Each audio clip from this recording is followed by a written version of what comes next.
Buri Zimbabwe ndadzoka zvekare ndauya ndine nyaya dzandakakubatira dziri kuitika. A lot is going on izvezvo, but zvatoda kuti tiiteka since dzakati and I want you to tell a friend futi kuti Kuliant is online anditi tichirudunura nyaya dzacho dzese dzinenge dzichiitika. Munoziva kuti kana chinge ndauya ndiri munhu wema updates chaiwo anditi, but izvezvo ndinoda kugara ndangoshandisa mukana vanhu vasati vakanganwa handiti kuti munhu wese anoda kuregisterwa company nekuvhurwa FNB business account mu South Africa munomu akwanise kubata vanonzi Mukoma Owen ve-education research. Namba dzavo ndidzodzo dzendaisa apo idzo dzamuchange muchiona handiti mutaura nani na Mukoma Owen vokuregistera macompany nema FNB business accounts zvekuti auna work permit kana start permit dzanyaya dzekudhara. Saka garai mabata Mukoma Owen pane namba dzavo dziri kubuda pa screen up.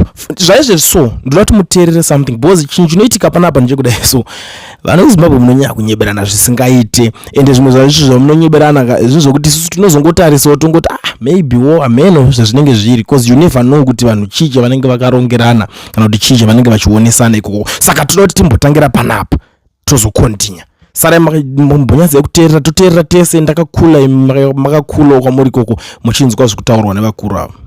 Tora gona mombe enda kumba kwa Jesse. There's a time that intercession must shift. Saka dzimwe nguva munofanira kunge mune chokwadi chekuti aripo Mwari vachiri kumuda here.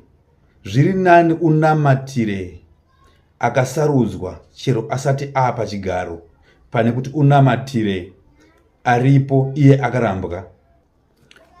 Toziva sei kuti uyu akarambwa kana kuti uyu achiri kudiwa naMwari? Kana Mwari vakakusarudzwa kuve king vanokupa mwoyo wekuprotecta the land and its people. Ukaona mutungamiriri asisina mwoyo wekuprotecta nyika yaanotungamirira nevanhu vaanotungamirira, you have to know kuti Mwari vakamuramba, Mwari havasisina hanya naye. Mhuka dzemusango kana shiri dzedenga hapana chisingarwire vana vacho. Then we have a national leader ane vana vari kutambudzika kune imwe nyika, vari kuoneswa nhamo nevanhu vekune imwe nyika. Vamwe vari kuburitswa mumahospital vachida kubereka. Iwewe unoita meeting nemutungamiriri wenyika kukutambudzika vana vako, then you enjoy yourselves. Mogocherana zvinogocheranwa, modya mabiscuits, moita lunch, moita dinner, moita party. Totadza kunzwawo panonzi mutungamiriri akati izvozvo is one of the signs inoratidza kuti the man is already rejected by God. Sign number 2. Mukangoona nyika yane kuti vanhu vanothreatenwa, vanhu vanointimidatwa, abductions, beatings, kuchikidzira vanhu is not the option. Kuintimidata vanhu is not the way to go. Hakuna munhu anga abductwe for you to remain on the throne kana Mwari vakakusarudza and you remain silent. Sign number 3. When a leader is comfortable whilst people are idol worshipping him. Takambotanga tichinzwa kuti vapostori for ED nobva zvatosvika pakuti kwane vamwe vapindira pastors for ED. Tikangoti pamwe totadza kunzwisa zvazvikureva to the extent that nhasi taane post yakanyatsonyorwa zviri clear iri kutaura kuti ED is the God of Zimbabwe. Ndiani ari kutaura statement iyi? Is a prophet for ED. He is now preaching his God.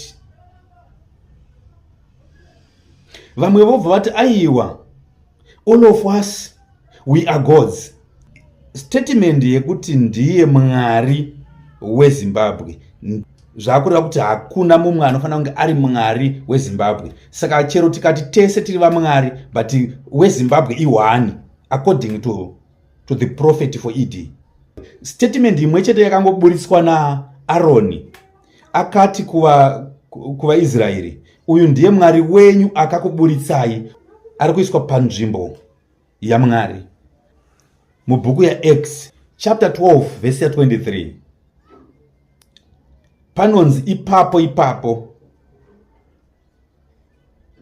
mutumwa waMwari akabva amurova akadyiwa nehonye. He just presented a public statement and the people praised him and they said, this is the voice of a God with a small letter G. Mosha yake ndei haaziri adaro kuti ndiri Mwari. Mosha yake ndeye kuti abvuma vanhu vachimuti ndimwari.